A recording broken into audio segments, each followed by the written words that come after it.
السلام عليكم، مرحبا بكم في هذه الوصفه اللي غادي تكون عباره على واحد الكيك ساهل كيجي خطير لا في الشكل لا في المذاق ديالو اكثر من رائع وبجوج بيضات فقط. كنتمنى ان الوصفه ديال اليوم تنال الاعجاب ديالكم، ولا عجبتكم ما تنساوش ديروا لايك وتشتركوا في القناه وبقوا معايا باش تعرفوا المقادير والطريقه ديال التحضير.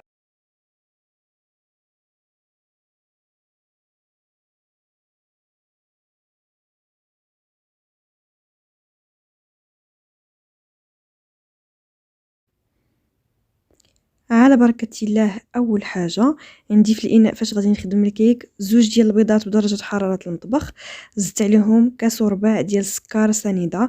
غادي نضربو بالطراب اليدوي مزيان مزيان. في هذا الكيك ما نحتاجو لا خلاط كهربائي لا طراب كهربائي لا حتى شي حاجه، غير بيدينا. غادي نطرب داك البيض مع السكر مزيان مزيان حتى ما يبقاش عندي داك الخليط صفر بحال هاد الصفوريه اللي كتشوفوا دابا، بيولي داك الصفر ديالو خفيف. يعني نضربوه مزيان واحد جوج 3 ديال الدقائق ماكسيموم. هانتوما كما كتشوفوا ديك الصفوريه ديالو هنايا راه خفافت. صافي غادي نضيف عليه كاس الا ربع ديال الزيت النباتيه. بالنسبه للناس اللي يعني ما كيبغيوش الكيكه تكون حلوه، ممكن انكم عوض داك كاس وربع تكتفيو فقط بكاس ديال السكر. انا اكيد كنخدم بالقياس ديال كاس ديال العنبه، ولكن ممكن اكيد تستخدموا اي كاس بغيتو. صافي من بعد ما خلطت داك الزيت مع الخليط ديال البيض والسكر، ضفت نص كاس ديال الحليب. من الافضل تكونوا تاو مخرجينه من الثلاجه. وغادي نضيف كذلك علبه ديال اليوغورت ديال الفاني. الفاني كيتواتى بزاف في الكيك مع الشوكولات. صافي غادي نخلط الخليط ديالي وندوز باش غادي نضيف الدقيق اللي ضروري ما خصو يكون مغربل هو والكاكاو.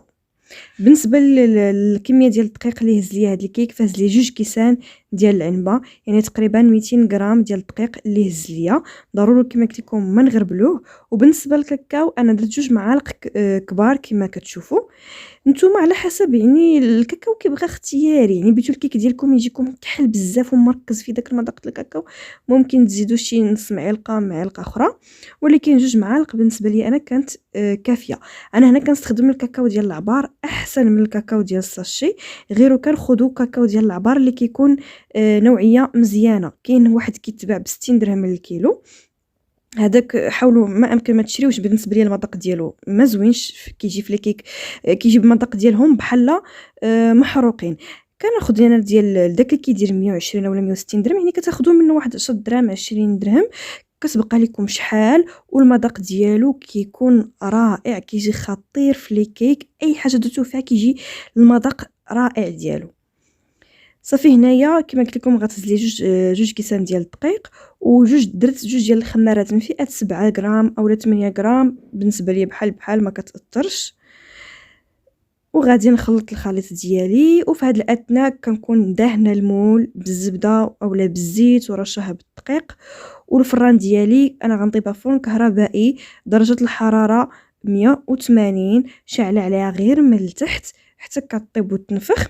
عاد كان ممكن تشعلوا عليها بغيتوها تحمر شويه من الفوق، ولكن ماشي ضروري انكم تحمروها من الفوق، لان اصلا حنايا غادي نقلبوها والجهه اللي كانت دخلانيه هي اللي غتكون الفوق ديال الكيك. كنحطها في اول رف من التحت، ماشي منها العافيه، لا اول رف من التحت. بالنسبه للفرن ديال الغاز حتى هو يكون مسخن مزيان. فاش تبيو تدخلوا الكيك ديالكم العافيه ردوها متوسطه وخليوه يطيب حتى هو على خاطرو. وممكن حتى هو فاش يطيب تشعلوا عليه يتحمر شويه من الفوق اولا تنزلوه لتحت والعافيه تكون فوق منه باش يتحمر. بالنسبه باش تعرفوه واش طاب، خشيو فيه موس اولا عود ديال الشوا. الا خرج نقي راه طاب، ما خرجش نقي خليوه يزيد يطيب. هنايا كما شفتوا المول عندي، المول اللي كنقولوا المول العجيب. غادي نخوي فيه الخليط ديال الكيك، راكم شفتوا يعني القوام ديالو كيفاش كيجي. هاد الكيك هذا كيجي خفيف خفيف خفيف بزاف، ما نحتاجو لا نسقيه ولا حتى شي حاجه. كيجي خفيف بالمعنى الحرفي تاع خفيف، يعني الطري كيدوب في الفم. صافي هنايا بعد ما درتو في المول غادي نضربو شويه باش يتقاد السطح ديالو وندخلو يطيب في الفران. وفي هذا الاثناء غادي ندوز باش نحضر الكريمه اللي غيكون فيها جوج كيسان ونص ديال الحليب. غادي نضيف عليهم جوج معالق ما عامرينش، جوج معالق كبار او متوسطين ما عامرينش ديال السكر باش ما تجيناش الكريمه حلوه. وغادي نضيف 4 ديال المعالق ولا الملاعق، 4 ديال المعالق كبار عامرين مزيان ديال البودره ديال الكريم باتيسير. ناكد عليها يكونوا عامرين مزيان باش الكريمه فاش نديروها في داك الخويه ديال الكيك ونجيو نقطعوا الكيك ما تسيح ليناش، تكون شاده الكريمه راسها. كنخلطوا هنايا على البارد، عاد كنديها على عافيه متوسطه، تحريك مستمر حتى كيعقد ليا الخليط كما كتشوفوا بهذا الشكل. غير يبدا يعقد واحد 2 دقائق وطفيو عليها، العافيه تكون متوسطه.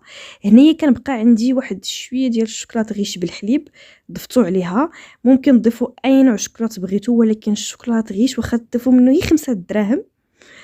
انا تقريبا هنا ضفت راهي تقريبا واحد 40 غرام، واحد 5 دراهم ضيفوها، هي اللي كتبدل المذاق تماما ديال ديك الكريمه، كتعطيه واحد الذوق رائع. دونك الشوكولاط ضروري منه كما قلت لكم اي نوع شوكولاط، ولكن من الافضل تستخدموا الشوكولاط غيش كيتباع عند الناس اللي كيبيعوا على وزن من الحلويات، كيكون بحال دي بيبيت.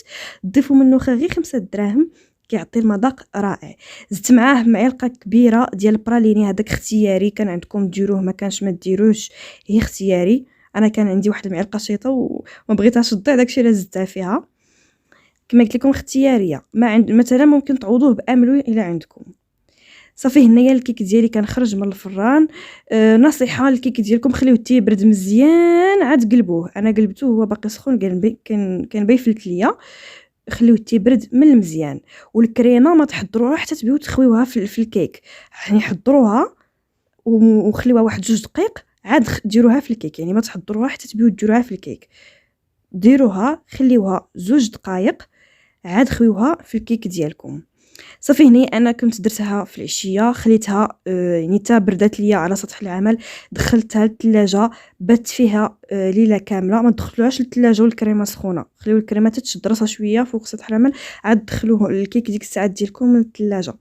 صافي هنا الغد اللي فاش خرجته كما شفتوا راه درت خطوط ديال الشوكولات، يعني دوبت شويه ديال الشكرات في حمام مريم ودرت به خطوط من الفوق. هذاك البارتي ما صورتهاش.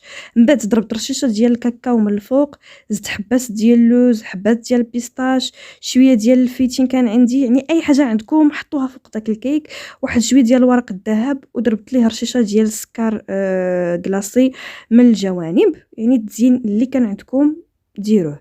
والشوكولاط يعني راه حاجه باينه كيفاش كندوبو، يعني كنديروه في واحد الكاسرونه ولا شي طبيصير، وتحت منه كاسرونه اخرى فيها الماء، وخاص الماء ما يقيس لكمش الشوكولات فاش تكونوا كدوبوه. عمر الماء ما يقيس الشوكولات لانه الشوكولات غادي يخسر. صافي وخليو الشوكولات ديالكم تيدوب، حيدوه خليوه يبردي واحد شويه، وديك الساعات ديروه فوق الكيك. صافي هنا كنضرب لها ديك الرشيشه ديال السكر كلاصي. السكر كلاصي ديما تعطي منظر اخر لاي حاجه درتوها، كيعطي المنظر زوين، كيبدل لي المنظر تماما. وكان هذا هو الشكل النهائي ديال الكيك كيفاش كيجي. كنتمنى انكم فعلا تجربوا، لانه ديك الكريمه بداك الشوكولاط كتجي لذيذه بزاف. وغنخليكم الصور ديال الكيك كيفاش كيجي من الداخل، راه كيجي رائع. كنتمنى انكم تجربوها. ولا عجبكم الفيديو ما تنسوش ديروا لايك وتشتركوا بالقناه، والى اللقاء في فيديو اخر باذن الله.